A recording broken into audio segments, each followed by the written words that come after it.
Xylem vessels. Xylem vessels में लिखिएगा, xylem vessel is a non-living long tube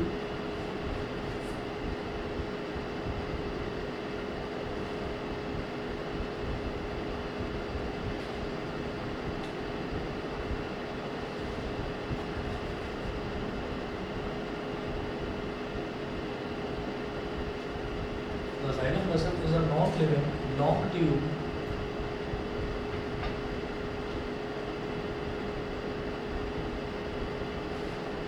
The xylem vessel is a non-living long tube which runs like a drain pipe through the plant.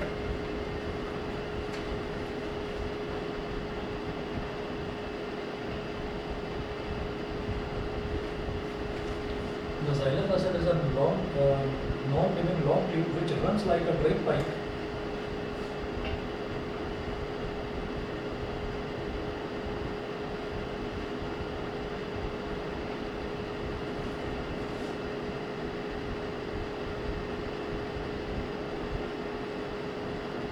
which runs like a drain pipe through the plant.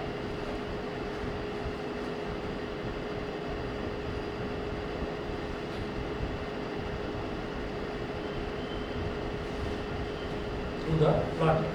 Full stop.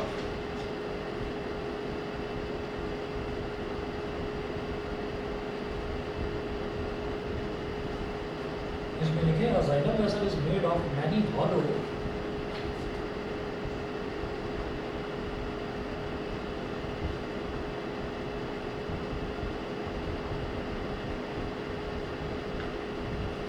A xylem vessel is made of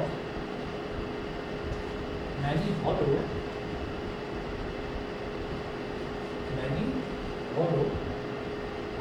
dead cells,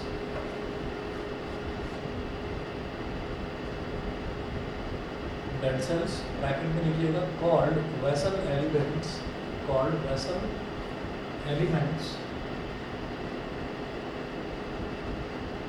dead cells called vessel elements,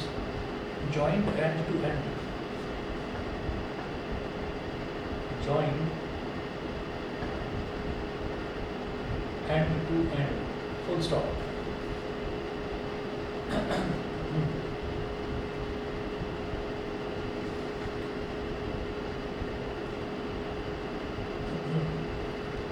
Xylem vessels run from the roots of the plant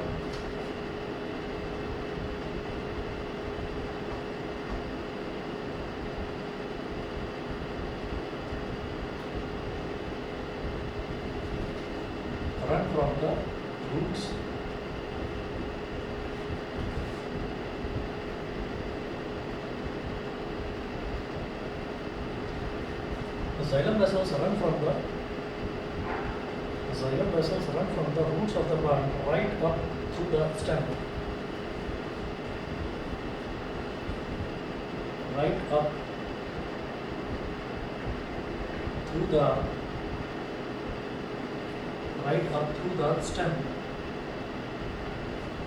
up through the stem and reach the leaves.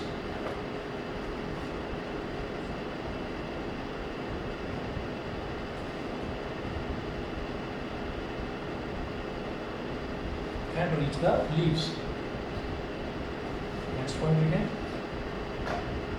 The walls of xylem vessels are made of cellulose.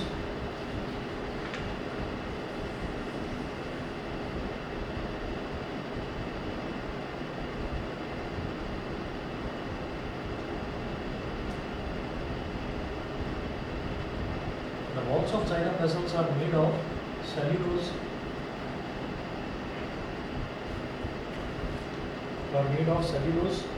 And lignin.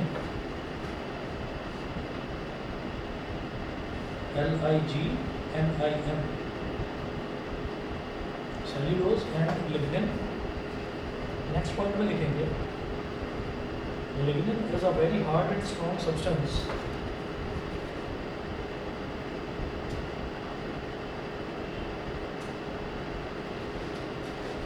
Lignin is a very hard and strong substance.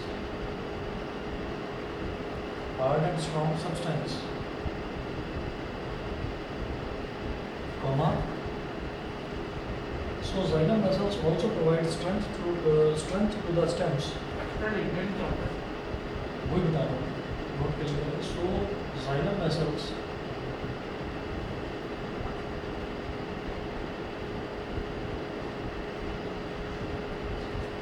vessels also provide strength to the stems.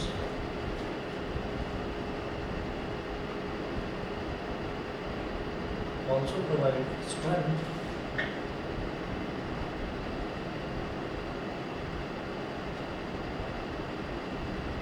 xylem vessels also provide strength to the stems.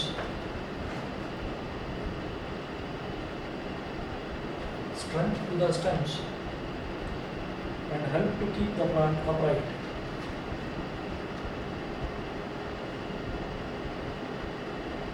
And help to keep the plant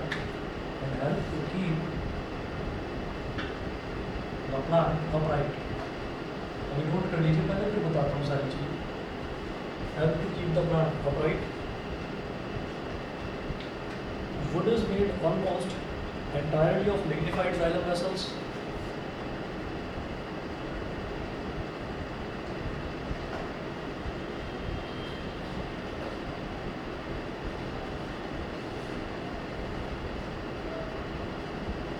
Wood is made almost entirely of lignified xylem vessels. Wood is made almost entirely of lignified xylem vessels. Full stop. Xylem vessels have pits in their thick cell walls.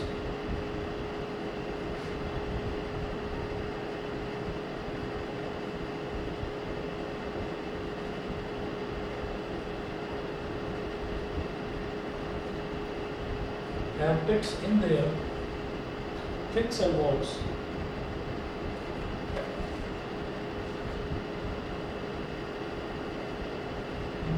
Thick cell walls.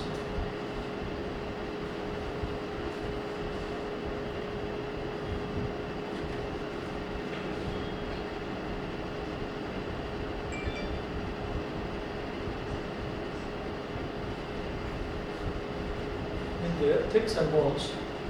Full stop. Pits are not open pores.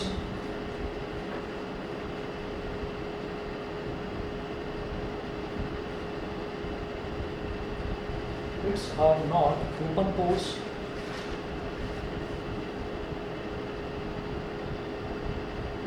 Pits are not open pores. Full stop. Pits are the thin areas of the cell wall.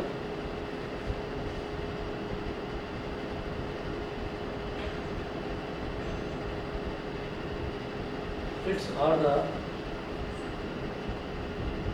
thin areas of the cell wall. Are the thin areas of the cell wall where no lignin has been deposited. Where no lignin has been deposited. Where no lignin has been deposited.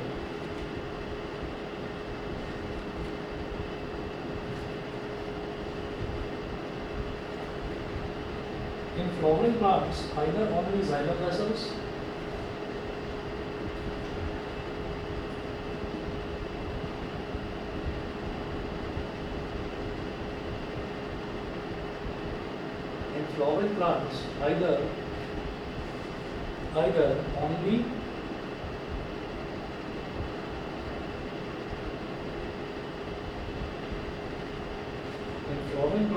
only xylem vessels transport water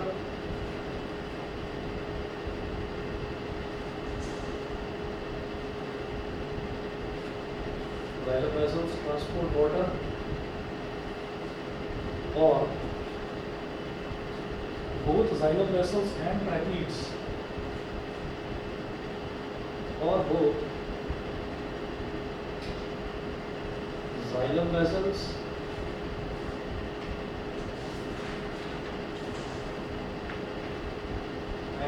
tracheids transport water.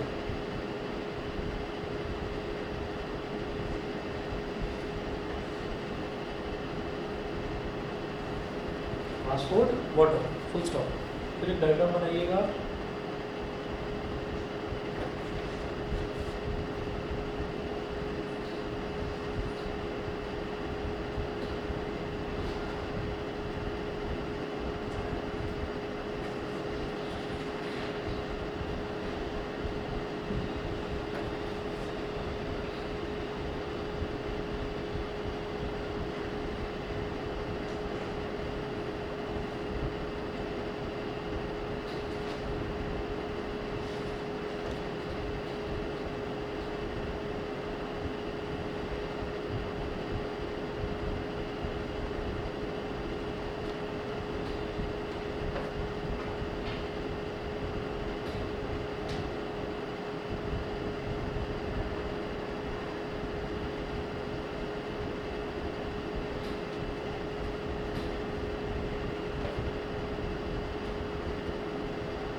वैसे तो ये पतली पतली tubes होती हैं और ये मतलब जिस चीज़ का ये बना हुआ होता है वो लिविंग नहीं होता, वो नॉन लिविंग होता है।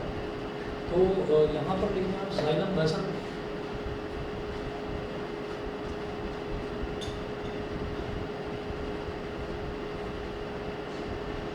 जाइलम वेसल तुम्हारे साथ नेल्स आते हैं वो लिविंग में आए कि नॉन लिविंग में आए? हाँ, तुम्हारे नेल्स होते वो लिविंग में आते हैं नॉन लिविंग में आते? जो हमारे क्या चीज़ होती है, नेल्स। अच्छा नेल्स जो होते हैं, नेल्स नॉन लिविंग में आते हैं, हेयर्स जो है वो भी नॉन लिविंग में आते हैं, लेकिन जो इनकी रूट्स होती हैं, जो इनकी रूट्स होती हैं वो आपका लिविंग में आती हैं। तो रूट्स जो है रूट से पुश करती हैं उसको ग्रो करने के लिए। क्योंकि हम बस इतना मान लेते हैं कि जिस भी बॉडी के जिस पार्ट में भी ब्लड फ्लो नहीं है वो नॉन लिविंग है, जिसमें ब्लड फ्लो है वो लिविंग है। अच्छा ये हो गया जाइलम वेसल। फिर है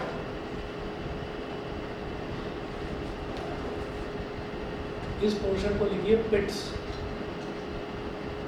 इसको लिखिए पिट्स। यहाँ पर लिखेंगे thin area of cell wall.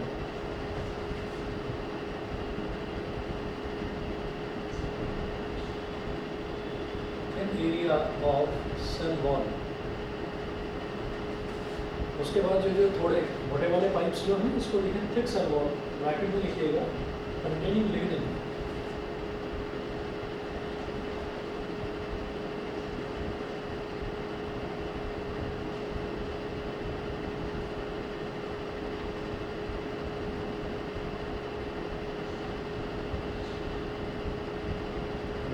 Lignin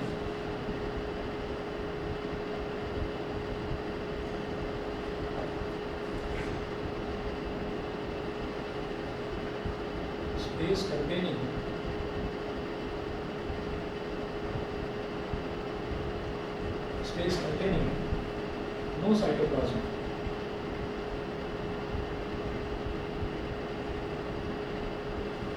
Space containing no cytoplasm. ठीक है, चलिए जी अभी ट्रैकिड्स के बारे में देखेंगे। ट्रैकिड्स के होते हैं, लेकिन पहले जाइलम वेसल देखिए, ज़्यादा मुश्किल नहीं है, आसान है, देखिएगा। The xylem vessel is a non living long tube which runs like a drain pipe through the plant. तो प्लांट के थ्रू जैसे कि कोई एक ड्रेन पाइप होता है तो वो ड्रेन पाइप की तरह से वो रन करता है।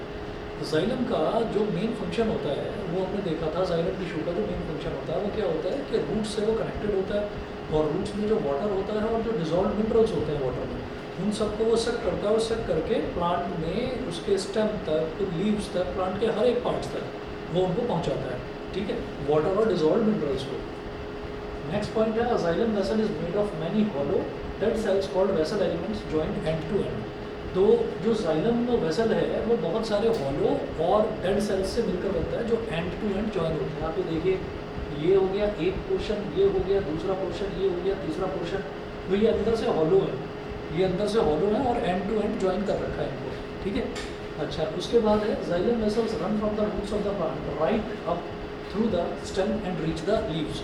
तो वो रूट से जुड़े होकर और रूट से वो चलते चलते वो स्टेम में और लीव्स तक वो कनेक्टेड होते हैं जाइलम वेसल। ठीक, उसके बाद देखिएगा the walls of xylem vessels are made of cellulose and lignin. जो वॉल्स होती हैं जाइलम वेसल की वो सेल्यूलोज की और लिग्निन की बनी हुई होती है। अब ये लिग्निन क्या है, क्योंकि सेल्यूलोज हम जानते हैं लेकिन लिग्निन क्या है, लिग्निन हमारे लिए नया है। तो लिग्निन क्या होता है, एक ये बहुत हार्ड और स्ट्रॉन्ग सब्सटेंस होता है जो कि किसी भी प्लांट को स्ट्रेंथ प्रोवाइड करता है, वो लिग्निन होता है। जैसे हम ये जानते हैं कि कोई भी मान लीजिए लीव है, कोई भी लीव है, उस लीव को अगर हम तोड़ना चाहें तो हम ऐसे खींचेंगे वो टूट जाएगी, तो वो बहुत उतनी स्ट्रेंथ नहीं होती लीव की। लेकिन अगर हम प्लांट की उसकी बात करें, जो स्टेम होता है, जो शूट होता है, तो शूट को आप बहुत ज़्यादा ताकत भी लगा देंगे तब भी शूट आसानी से टूटेगा नहीं, उसको काटा ही जा सकता है बस। तो आप ये देखिएगा, lignin is a very hard and strong substance, so xylem vessels also provide strength to the stems and help to keep the plant upright. तो जो पत्ते होते हैं, हवा आती है तो पत्ते तो हवा के साथ में मूव करते हैं, लेकिन जो स्ट्रॉन्ग स्टेम होता है, जो शूट होता है प्लांट का, वो थोड़ा बहुत ही मूव करता है क्योंकि वो लिग्निन का बना हुआ होता है। और लिग्निन जो है वो बहुत ही हार्ड और स्ट्रॉन्ग सब्सटेंस होता है, वो जाइलम वेसल्स में प्रेजेंट होता है। तो इसका मतलब क्या है, और जाइलम वेसल जो है वो ड्रेन पाइप की तरह रन करती हैं पूरे के पूरे प्लांट में।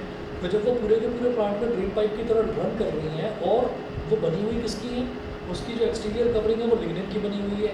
तो इसका मतलब क्या है कि वो पूरे शूट में जब जाती है तो पूरे शूट को भी अपने जैसा स्ट्रॉन्ग बना देती है। तो पूरा जो शूट है वो इसी वजह से स्ट्रॉन्ग होता है और हमेशा सीधा बना रहता है। ठीक है, और इसमें एक्सेप्शन बहुत सारी हैं, एक्सेप्शन बहुत सारी हैं। ऐसे आपने देखा होगा कि जो कस्क्यूटा होता है, अमरबेल जिसको बोलते हैं, तो उसमें तो लिग्निन बहुत कम होता है। क्यों? क्योंकि तो बेचारा ऐसे ही पड़ा रहता है। वो तो मतलब किसी भी कोई पोर्ट होगा साइड में या कोई दूसरा ट्री होगा तो उसके ऊपर लिपटना शुरू कर जाता है। क्यों? क्योंकि उसके खुद के स्टेम में स्ट्रेंथ नहीं होती, तो वो कहीं ना कहीं से स्ट्रेंथ लेता है। तो वो स्ट्रेंथ खुद को तो मिल नहीं पाती, तो होता क्या है कि किसी और पर वो सपोर्ट के तौर पर किसी और प्लांट पर वो ऐसे लिपट लिपट कर ग्रो करना शुरू कर देता है। अच्छा, सपोर्ट ना मिले तो सर वो ग्रो कर सकते हैं। हाँ, फिर वो ग्रो करेगा, फिर वो ग्राउंड पर फैलेगा, फिर वो ग्राउंड पर फैलेगा। जैसे लौकी होती है ना, या तोरी होती है, या कद्दू होता है, तो इनका भी क्या होता है, इनकी भी ना बेल होती है, तो वो जो है वो पूरी ज़मीन पर फैलने लगती है। अगर उनको कोई चीज़ मिल जाए तो वो ऐसे ऐसे लिपट लिपट कर ग्रो करती है। ठीक है, तो देखिएगा, हम कहते हैं कि would is made almost entirely of lignified xylem vessels, क्योंकि वुड बहुत स्ट्रांग होती है। वुड कहाँ से मिलती है? जो पेड़ होता है, पेड़ की लकड़ी को काट कर, पेड़ के जो स्टेम है उसको काट कर वहाँ से हमको वुड मिलती है। तो would is made almost entirely of lignified xylem vessels. ये लिग्निफाइड जाइलम वेसल्स से ही हमको मिलती है वुड। जाइलम वेसल्स है पिट्स इन देयर कोर्स। अब पिट्स का जो यूजुअल मीनिंग है, जो हम जानते हैं, पिट्स का यूजुअल मीनिंग क्या होता है, जैसे कि कहीं पर कोई गड्ढा खोद दिया जाए तो उसको पिट को, गड्ढे को हम पिट बोल देते हैं। तो इसका मतलब ये नहीं है कि जाइलम वेसल जो है उस पर छोटे छोटे कोई होल्स होंगे या छोटे छोटे पोर्स होंगे, ऐसा नहीं है पिट्स का मतलब। पिट्स का मतलब क्या है कि जहाँ पर लिग्निन ज़्यादा क्वांटिटी में डिपॉजिटेड होगा वहाँ पर तो हमारा जो जाइलम वेसल है वो थिक होगी, जैसे ये थिक दिखाई दे रही है। अब जो ये पोर्शन है, यहाँ पर आपको छोटा सा एक पिट दिखाई दे रहा है, तो ये जो छोटा सा पिट है इसका मतलब क्या है कि thin area of cell wall, मतलब इसके अंदर लिग्निन डिपॉजिटेड नहीं है। जहाँ पर लिग्निन डिपॉजिटेड है वो थिक है, थिक सेल वॉल। तो यहाँ पर ब्रैकेट में इसीलिए लिखा हुआ भी है कंटेनिंग लिग्निन, कि थिक सेल वॉल में क्या है, लिग्निन प्रेजेंट है। समझ में आ गया? हाँ, अच्छा। उसके बाद हाँ जी बोलिए। वुड होती है तो फॉक्स से बनी होती है। क्या चीज़? दोबारा बोलिए। सर जो वुड होती है वो तो फॉक्स से बनी होती है। उससे तो बनी होती है, लेकिन वुड को जो स्ट्रेंथ प्रोवाइड करने वाला पार्ट होता है ना, दैट इज कॉल्ड लिग्निन। समझ गए? वुड को स्ट्रेंथ प्रोवाइड करने वाला जो मटेरियल होता है दैट इज कॉल्ड लिग्निन। इस वजह से वुड इतनी स्ट्रांग होती है। अच्छा, उसके बाद हम ये कहेंगे कि xylem vessels have pits in their thick cell walls. Pits are not open pores, खुले हुए छोटे छोटे पोर्स या छोटे छोटे होल्स नहीं होते pits. Pits are the thin areas of the cell wall where no lignin has been deposited. जहाँ लिग्निन उतना डिपॉजिटेड नहीं है तो वो वाला पोर्शन थोड़ा पतला रह जाता है, उसी को हम पिट्स बोल देते हैं। इन flowering plants either only xylem vessels transport water or both xylem vessels and trachea transport water। अब ये ट्रैकीड हमारे लिए नया टर्म है। फ्लावरिंग प्लांट्स में क्या होता है कि या तो xylem vessel पानी को ट्रांसपोर्ट करते हैं या फिर ट्रैकीड करते हैं। अब ट्रैकीड क्या है वो देखिएगा, हेडिंग डालिएगा नेक्स्ट। जैसे xylem vessel था, इसके बाद नेक्स्ट हेडिंग डालिएगा ट्रैकीड्स। ट्रैकीड्स की स्पेलिंग ये है TRACHEIDS, tracheids.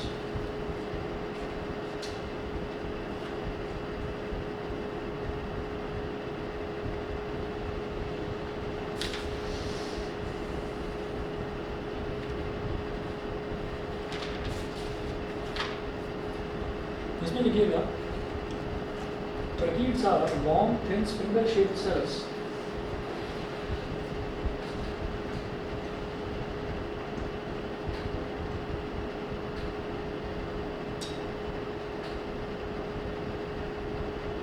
tracheids are long, thin,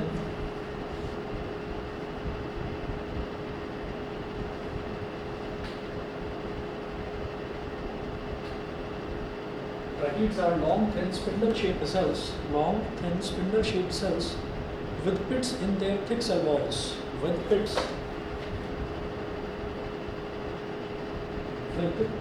in their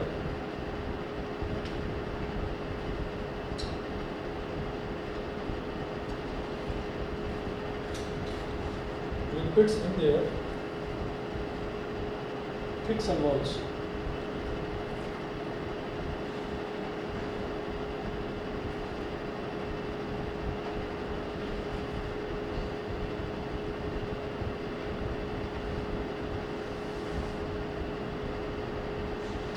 Long, thin, spindle-shaped cells with pits in their thick cell walls. तो पिट जो है वो तो thick cell wall में यहाँ पर xylem में भी होती है, तो tracheids का अलग क्या फंक्शन है? नेक्स्ट स्लाइड में देखिएगा. Although all the plants have tracheids,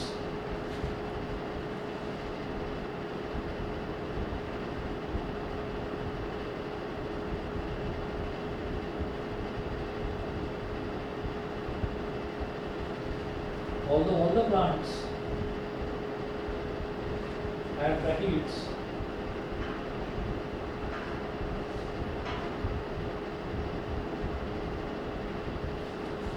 plants have tracheids, comma, they are the only water conducting tissue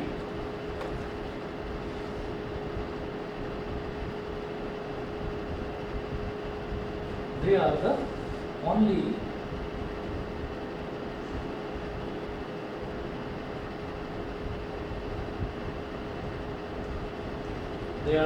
water conducting tissue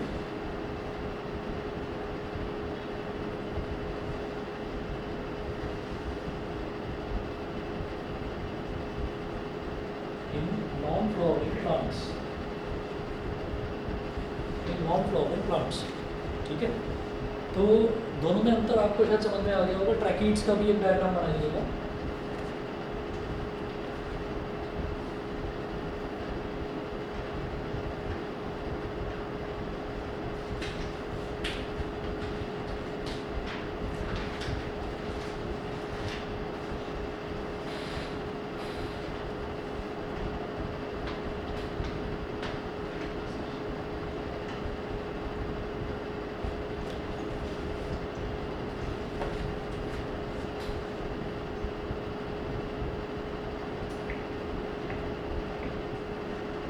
trachea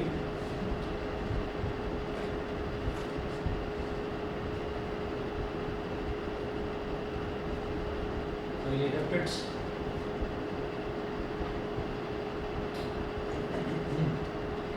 अब आप ये देखिएगा कि यहाँ पर स्पिंडल शेप मतलब क्या होता है, जैसे बारीक बारीक छोटी छोटी जो रॉड्स, अगर कोई किसी के ऐसे रॉड की बात करें तो उसमें जो पिट्स हैं वो ऐसे ही होते हैं जैसे सचमुच में पिट्स होते हैं, मतलब बहुत बारीक बारीक छोटे छोटे पोर्स, उसको पिट्स बोलते हैं ट्रैकीड में. तो ट्रैकीड में और जो हमारा जाइलम वेसल है, उन दोनों में अंतर क्या है कि वहाँ पर पिट क्या होते हैं, वो एक्चुअल में जो स्मॉल पोर्स होते हैं उनको पिट नहीं बोलते जाइलम में. वहाँ पर ये कहा जाता है कि जहाँ पर लिग्निन डिपॉजिट नहीं हो पाया उस जगह को हम जो है पिट्स बोल देते हैं. और यहाँ पर स्पिंडल शेप्ड सेल होता है, ये स्पिंडल शेप्ड सेल होता है और उसमें छोटे छोटे पोर्स होते हैं. हालांकि जहाँ पर ये छोटे छोटे पोर्स हैं वहाँ पर किसी भी तरीके का कोई लिग्निन मौजूद नहीं होता. और ट्रैकीड्स क्या करते हैं, जैसे यहाँ पर देखिए, in flowering plants either only xylem vessel transport water और both xylem vessel and tracheid transport water. तो जो फ्लावरिंग प्लांट्स होते हैं, फ्लावरिंग प्लांट्स में जाइलम जो है वो पानी को ट्रांसपोर्ट करेगा या ट्रैकीड पानी को ट्रांसपोर्ट करेगा या दोनों ट्रांसपोर्ट करेंगे, पहली चीज़। लेकिन नॉन फ्लावरिंग प्लांट जो होते हैं, ऐसे प्लांट्स जिस पर फ्लावर आता ही नहीं है, तो उन प्लांट्स में क्या होगा, उन प्लांट्स में केवल और केवल वाटर का ट्रांसपोर्टेशन जाइलम के थ्रू ना होकर सिर्फ ट्रैकीड्स के थ्रू होगा। समझ गए? जो नॉन फ्लावरिंग प्लांट्स हैं वहाँ पर ट्रैकीड्स के थ्रू होगा। तो केवल इतना अंतर होता है हमारा ट्रैकीड में और जाइलम में। फ्लावरिंग प्लांट में ट्रैकेट और जाइलम दोनों भी कर सकते हैं या दोनों में से कोई एक भी कर सकता है, ठीक है। और यहाँ पर क्या होगा, जो नॉन फ्लावरिंग प्लांट है उसमें केवल ट्रैकीड ही करेगा ट्रांसपोर्ट, पानी का ट्रांसपोर्टेशन केवल ट्रैकीड करेगा। चलिए जी, इसके बाद इसमें लिखिएगा, for understanding the mechanism of water transport in plants,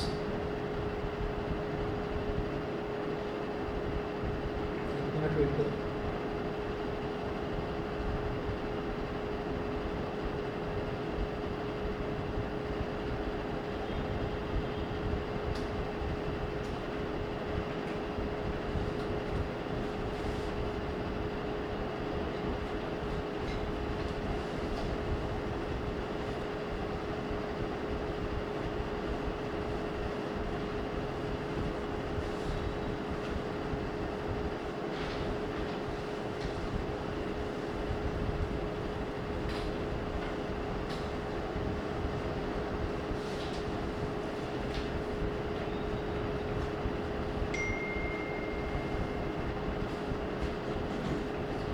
लिखिएगा, for understanding the mechanism of water transport in plants,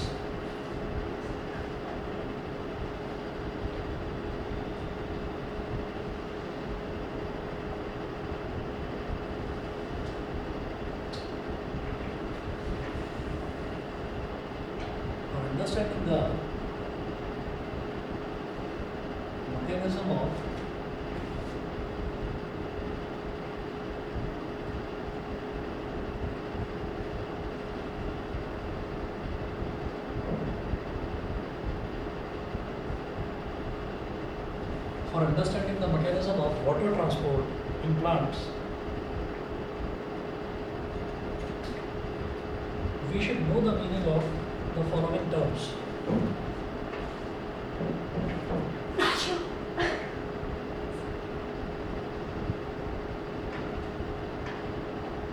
We should know the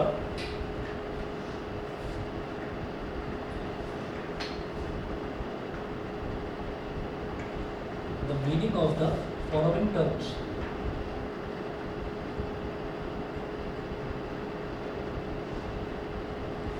For understanding the mechanism of water transport in plants, we should know the meaning of the following terms. क्या क्या? First note करें.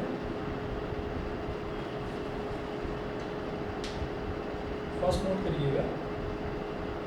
Epidermis.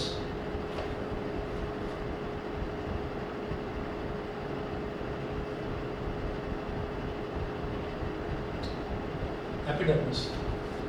Epidermis में लिखिएगा, the outer layer of cells in the root is called epidermis.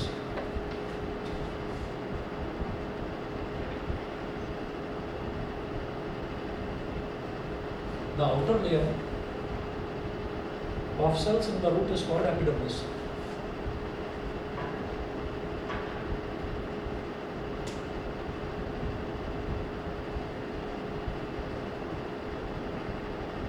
The outer layer of cells in the root is called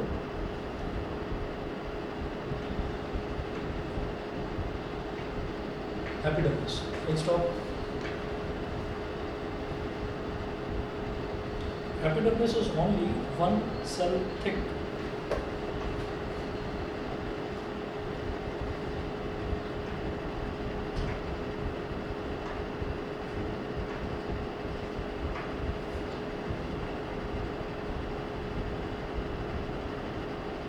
Epidermis is only one cell thick.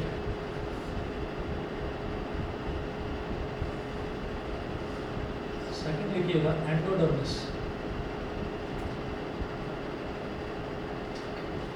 Second लिखिए endodermis. Endodermis में है the layer of cells around the vascular tissues.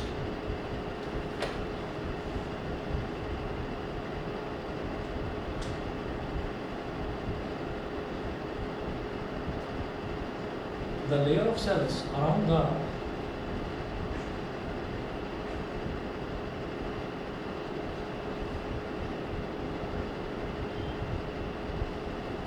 layer of cells around the vascular tissues, the layer of cells around the vascular tissues, bracket पे लिखेंगे xylem and phloem.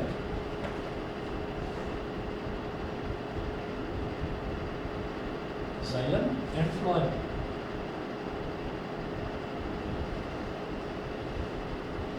The layer of cells around the vascular tissues, bracket में लिखें xylem and phloem, in the root is called endodermis.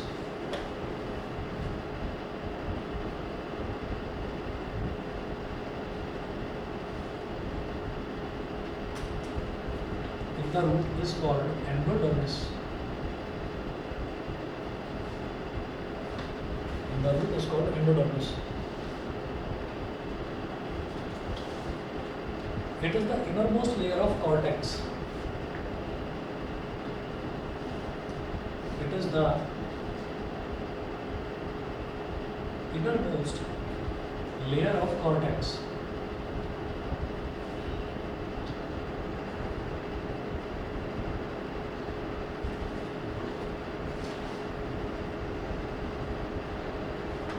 Innermost layer of cortex. पढ़ लिखें root cortex.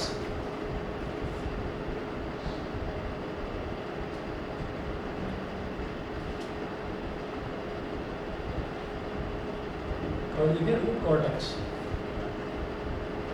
इसमें लिखें the part of root between the epidermis and endodermis.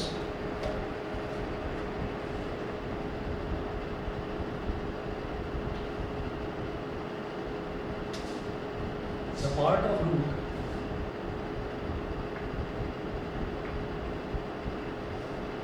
between the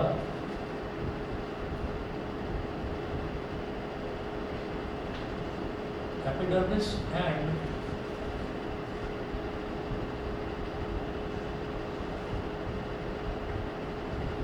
the part of root between the epidermis and endodermis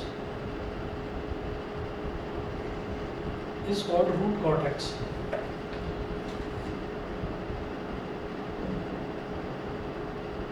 Is called root cortex.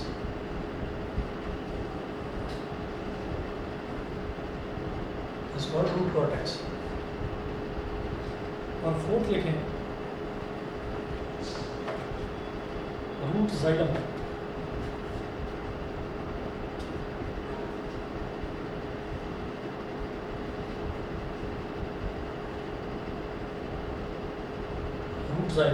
Root xylem में लिखिएगा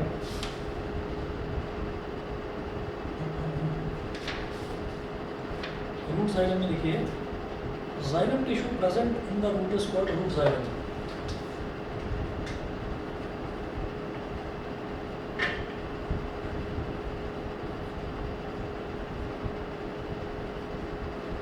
Xylem tissue present in the root is called root xylem.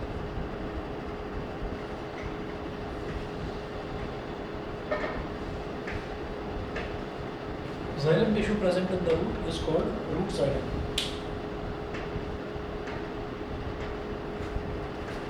Is called root xylem.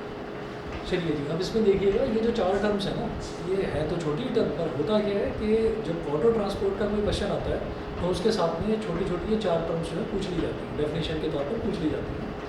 तो epidermis क्या है? The outer layer of cells in the root is called epidermis. Epidermis is only one something.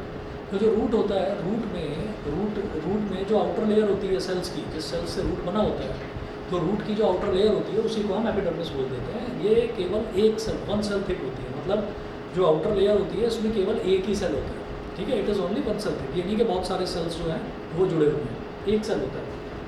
Second देखिएगा endodermis. Endodermis क्या होता है? The layer of cells around the vascular tissues. Vascular tissues क्या हैं? Vascular tissues वो tissues है जो कि ट्रांसपोर्ट में हेल्प करती हैं. तो दो ही तरीके की हैं वस्कुलर टिश्यूज, एक जाइलम और एक फ्लोएम. तो the layer of cells around the vascular tissues, तो जाइलम और फ्लोएम के चारों तरफ जो लेयर ऑफ सेल्स होता है इन द रूट, खासतौर पर रूट के अंदर, इट इज़ कॉल्ड एंडोडर्मिस. तो रूट के बाहर की जो आउटर लेयर होती है उसको बोलते हैं एपिडर्मिस, और रूट के अंदर जो जाइलम और फ्लोएम के बाहर की आउटर लेयर होती है दैट इज कॉल्ड एंडोडर्मिस, उसको एंडोडर्मिस बोलते हैं। समझ गए कि नहीं? अगर सिर्फ पूरे के पूरे रूट की बात करी जाए तो रूट के बाहर की जो आउटर लेयर होती है दैट इज कॉल्ड एपिडर्मिस। अच्छा, और रूट के अंदर जाइलम भी होता है, फ्लोएम भी होता है। तो रूट के अंदर जो जाइलम और फ्लोएम है उसके बाहर की जो लेयर है दैट इज कॉल्ड एंडोडर्मिस। उसके बाद हम ये कहेंगे it is the inner most layer of cortex. ये कॉर्टेक्स के अंदर वाली इनर मोस्ट लेयर होती है एंडोडर्मिस। अब ये कॉर्टेक्स क्या है? The part of root between the epidermis and endodermis. तो एपिडर्मिस और एंडोडर्मिस, एपिडर्मिस और एंडोडर्मिस के बीच की जो लेयर है उसको हम बोल देते हैं कॉर्टेक्स, बस। और वो रूट में प्रेजेंट होता है, एपिडर्मिस और एंडोडर्मिस दोनों ही रूट में प्रेजेंट होते हैं। तो इस वजह से हम क्या कहते हैं कि एपिडर्मिस और एंडोडर्मिस की जो बीच की लेयर है दैट इज कॉल्ड कॉर्टेक्स। तो the part of root between the epidermis and endodermis is called root cortex. फिर root xylem, xylem tissue present in the root is called root xylem. तो ये xylem ही है, ये xylem ही है जिसको हम root xylem बोल देते हैं। एक्चुअल में क्या है कि जाइलम रूट से स्टार्ट होता है और रूट से स्टार्ट होकर पूरे प्लांट में डिस्ट्रीब्यूट होता है। तो जो रूट के अंदर वाला जाइलम होता है ना, सिर्फ रूट के अंदर वाला, जो रूट के बाहर निकल गया, जो ऊपर शूट तक जा रहा है, लीव्स तक जा रहा है, दैट इज जाइलम। लेकिन जो सिर्फ रूट के अंदर वाला जाइलम पोर्शन है ना उसको रूट जाइलम बोल देते हैं। ठीक है, ये चारों टर्म्स क्लियर है? बताइए, ऑनलाइन वाले बता दें बच्चे प्लीज। यस। क्लियर है? चलिए जी, इसके बाद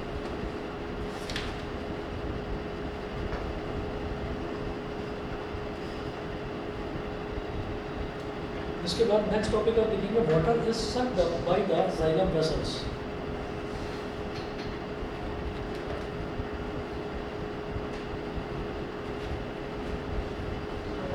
बॉडी में कुछ आर्टरी से पेट से बन जाती है, खराब हो जाती है, फिर वो अपने आप रिपेयर नहीं हो पाएगी।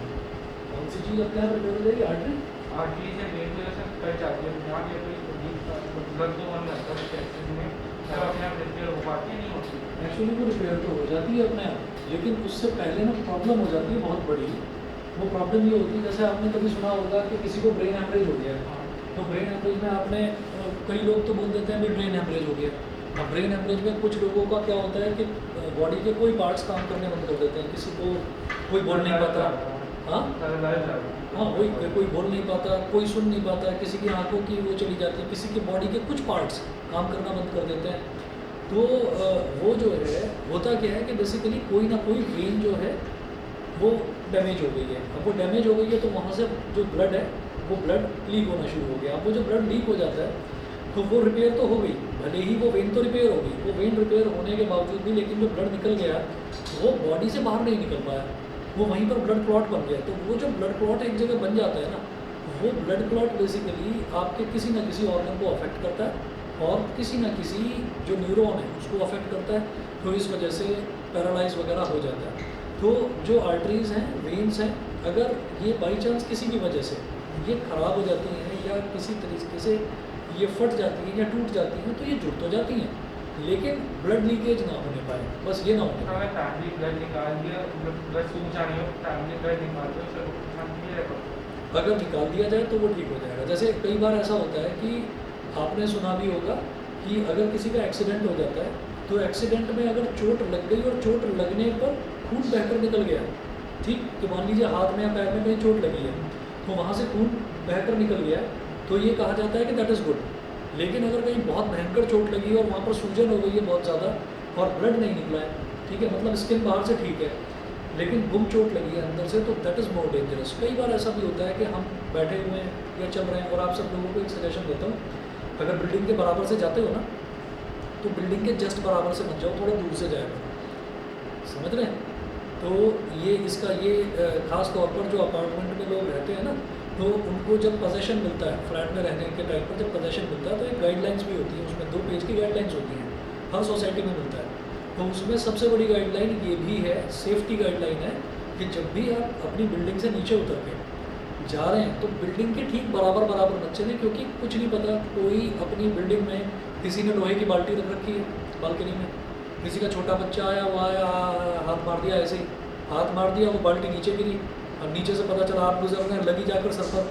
तो अगर वो फर्स्ट फ्लोर से गिरी है तो थोड़ा बहुत नुकसान पहुंचाएगी। सोचो कि वो 7th या 10th फ्लोर से अगर गिर गई ना, आदमी मर जाएगा, वो इतना मोमेंटम से लगी हुई चीज़ को वो झेल नहीं पाएगा।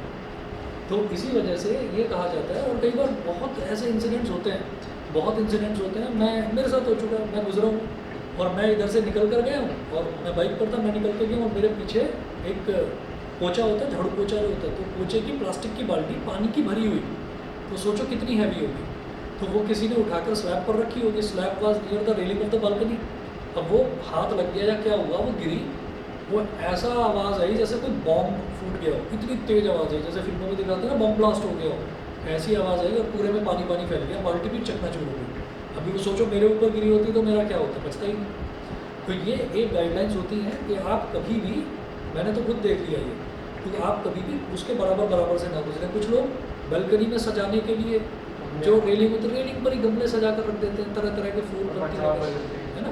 तो वो ये कि नहीं, मैं बालकनी के एरिया को यूज़ करना चाहता हूँ, इसलिए मैं बालकनी के बाहर गमले को लटका दूँगा, चाहे किसी का सर फूट जाए। तो अब ये जो चीज़ है, ये मैं इस वजह से बता रहा हूँ, कई बार ऐसा होता है कि हम खड़े हुए हैं, हमें खेलने मिलने का कोई शौक़ नहीं है, लेकिन क्रिकेट का मैच चल रहा है और हमें बड़ा मन है क्रिकेट देखूँगा। मेरा दोस्त है, बहुत अच्छा बैटिंग करता है, इसकी बैटिंग देख कर जाऊँगा, पता चला उसने शॉट घुमाया और बॉल उल्टा लगी आपके खोपड़े में एकदम। अभी वो लगी यहाँ पर, तो हुआ क्या कि इतना मोटा हो गया, मैं दबा के उसको घूम रहा हूँ, चोट लगी, पता चला खून तो निकला नहीं। अब 10, 12, 15 साल बाद पता चला कि आप चल रहे हैं, चलते चलते आपको चक्कर आया, आप गिर पड़े, फिर आपने वैसे ही कुछ हो गया होगा, फिर आप अपने काम में लग गए, 2-4 दिन बाद फिर चक्कर आए, फिर गिर गए। अभी जब ये फ्रीक्वेंटली चक्कर आने शुरू हुए तो आपने डॉक्टर को दिखाया, तब डॉक्टर ने बताया कि बचपन में कोई चोट लगी थी क्या। होता है ऐसा, बहुत केसेस में होता है, बचपन में कोई चोट लगी थी, सब ध्यान ही नहीं है, कि कभी लगी थी, कोई पत्थर लग गया या बॉल लग गई, ध्यान नहीं है। सर में कोई चोट लगी, तब हाँ जी एक बार बॉल लगी थी, बड़ी तेज़ धमाका हुआ था, बॉल लगी थी, 2 दिन तक तो सुनाई भी नहीं दे रहा था मेरे को। तो वो कहेंगे कि बेटा तभी आपके सर में ब्लड क्लॉट हो गया था और अब ऑपरेट करके ही इसको निकालना पड़ेगा, नहीं तो ये किसी ना किसी आपकी या तो आई नर्व को डैमेज कर देगा या आपकी जो हियरिंग नर्व है उसको डैमेज कर देगा। तो ऐसे बहुत केसेस होते हैं, मेरे नोट में भी 2 ऐसे केसेस हुए हैं। बस इसलिए ये होता है कि जो भी जहाँ पर भी चोट लगी तो वहाँ के अंदर की जो नर्व है जिसमें ब्लड फ्लो कर रहा था वो डैमेज हो गई, वो डैमेज हुई तो वहाँ से ब्लड फ्लो हुआ, लेकिन उसका कुछ इम्पैक्ट इस तरीके का था कि स्किन को बचा गया, स्किन में चोट नहीं लगी, अंदर लगी चोट। तो वो जो चोट होती है वो ज़्यादा खतरनाक होती है, तो उसमें अंदर की जो वेन्स है ना, वो वेन्स फट जाती हैं, उसमें से ब्लड निकल जाता है, लेकिन वो ब्लड स्किन के थ्रू बाहर नहीं निकल पाती, तो वो अंदर ही अंदर जमा हो जाता है। तो अंदर अगर कोई भी एक्स्ट्रा चीज़ डिपॉजिटेड होगी तो वो कहीं ना कहीं कभी कभी ट्यूमर बनकर कैंसर का रूप भी ले लेती है। तो इस वजह से वो रिपेयर तो हो जाती हैं, अपने आप रिपेयर हो जाती हैं जो वेन्स हैं, लेकिन उनके थ्रू अगर कोई ब्लड लीकेज हुआ है तो दैट इज़ मोर हार्मफुल। उसमें ऐसा होता है कि शुरुआत में छोटा सा ब्लड क्लॉट था, अब क्या हुआ कि धीरे धीरे टाइम के साथ साथ थोड़े जब ब्लड कहीं पर डिपॉजिट हो गया तो होगा क्या कि उसको भी जब हम खाना खाएंगे तो न्यूट्रिशन मिलना शुरू होगा।